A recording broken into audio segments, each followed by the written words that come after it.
And still, on that drive home that night, I knew I needed help. And so I drove up to my new home precinct where I was starting my business, my permanent address. Everything was wrapped up in this particular town, Chesapeake, Virginia. It's where my businesses were based. It's where I was starting my life. I was still living in the Outer Banks, but I was transitioning everything to Chesapeake. And I thought, I'm a business owner here. The crimes are happening here. They've got to listen to me. And so I walked into the Chesapeake, Virginia precinct, and I was afraid instantly because every police officer had treated me like I was a fool. Every police officer to this point in Iowa, Nebraska, South Dakota, Wisconsin, had treated me like I was a fool. Only the one in Schaumburg, Illinois had listened to me. And so I went in with that hope that that guy, a guy like him, would be in Chesapeake where I was investing my tax dollars and where I was starting a business and where I'm a member of the community. And I walked into the precinct and I said, I've been through a rape and somebody's tried to kill me. I moved down here into hiding and he's continuing to stalk me. I need some help. At first, the precinct desk guy, a very gruff old man, said, give me your driver's license and we'll see what we can do. And I said, is there a female officer here I can talk to? And he said, well, yeah, I'm sure we can call one. I don't know that there's one on duty. And I said, well, I only want to talk to a female officer. Because at this point, I'd had it with the men looking at my chest to make me feel uncomfortable, with the men looking at my leg to make me feel uncomfortable, with the men telling me I wanted a James Bond. I'd had it. Well, we've got a female officer on duty. We can, okay, because it's a rape and I want to talk to a female officer.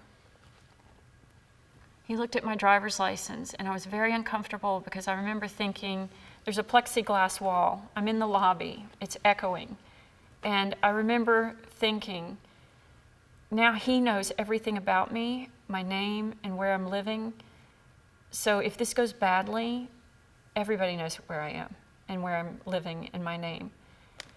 And so I'm standing there and he's saying, tell me more about it. What do you need? Why do you? And I felt like when you say I've been raped and I want to talk to a female officer, that's it. That's enough. But it wasn't enough. He wanted to know details. And so I said, well, this man, he's raped me a couple times, one violent. He's tried to shoot me. He set me up to shoot me, but I got away and I went into hiding. Now I live down here and he's stalking me. And he said, well, there's a female officer right outside this door. And he kept pointing at the door next to him in his little area. But you need to tell me who did this to you.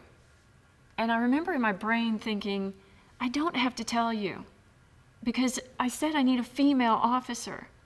If I need a female officer, you've got a female officer. I'll tell the female officer. And he kept pushing and kept pushing. And then there's this little woman that I remember was like a chihuahua. She had a uniform on. I think it was like a white polo, and she had like a something on it. But I said, are you a police officer? Because she was behind him, and she was like, meh, meh, meh, meh, meh, meh. And she said, no, I work the desk. And I remember thinking, what the hell are you interjecting for? So I'm standing there in my professional outfit that I had worn to my business meeting, trying to come across sincerely. I need help. On my knees, asking for help.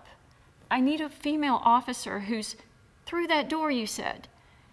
And he just wouldn't wouldn't turn the knob and open the door. He said, I've got to know who did this to you. And so after all that experience in the Midwest of getting kicked to the curb every time I asked for police help, I said, he's a federal agent. And from there, it just crash down again. Well, I don't think that, have you thought about getting therapy? And I remember thinking, therapy? Therapy. A man has raped me twice and set me up to shoot me, and he's stalking me here when I've moved here in hiding, and therapy is what I need. Yeah, sure, everybody needs therapy. I had been in therapy the whole past year because I was being raped and stalked, and someone was trying to shoot me. How is therapy bulletproof? How is therapy going to stop him from raping me? And so I was getting more and more frazzled. The tears started coming, and I started falling apart. The lobby was echoing. Every time we said something, if somebody else had walked in, they would have heard every word because it's just tile and hard floors and plexiglass. Impersonal. Rape. Rape. And I remember there's a woman through that door. I just need that woman. I just need that.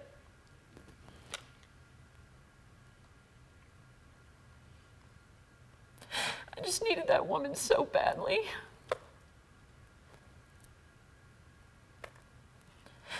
So I fell apart. And I ran out to the parking lot.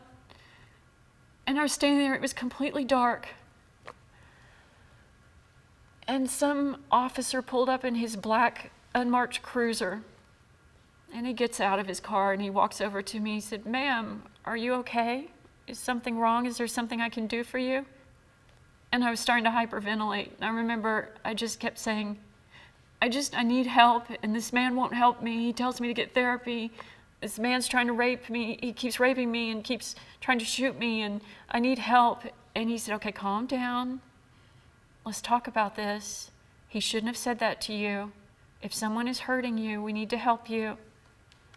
Who is this person?"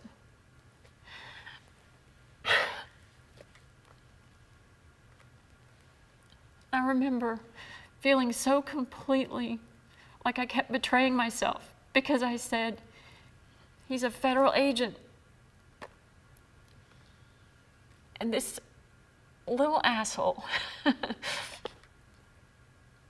said, "So have you gotten therapy?" And I swear on my life, I wanted to punch him in the face.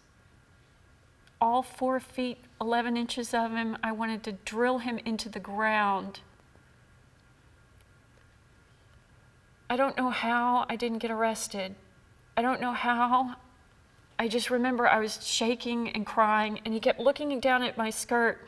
He kept looking at my legs, and I remember I was thinking, what do my legs have to do with this? What do my legs have to do with this?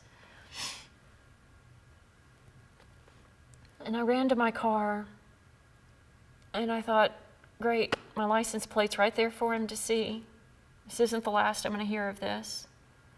And I got in my car, and I went home, and I didn't think I would wake up. I, honest to God, thought, this is all a human can do. Like, I've done everything anyone can do. And everything that my country stood for, as I connected the dots between police officer and police officer and police officer to now this precinct and these police officers, my flag meant nothing. My country meant nothing. It's a farce.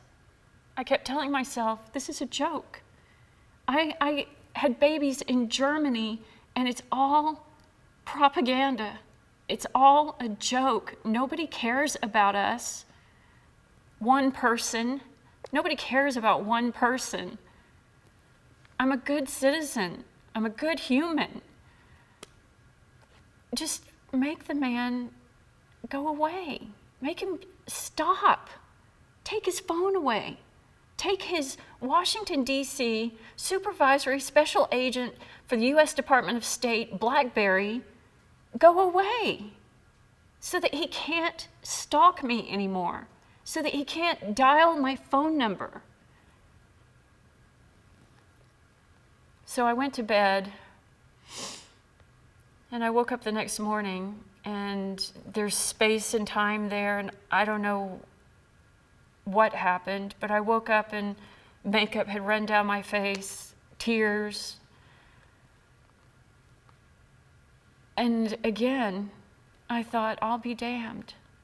I will be damned.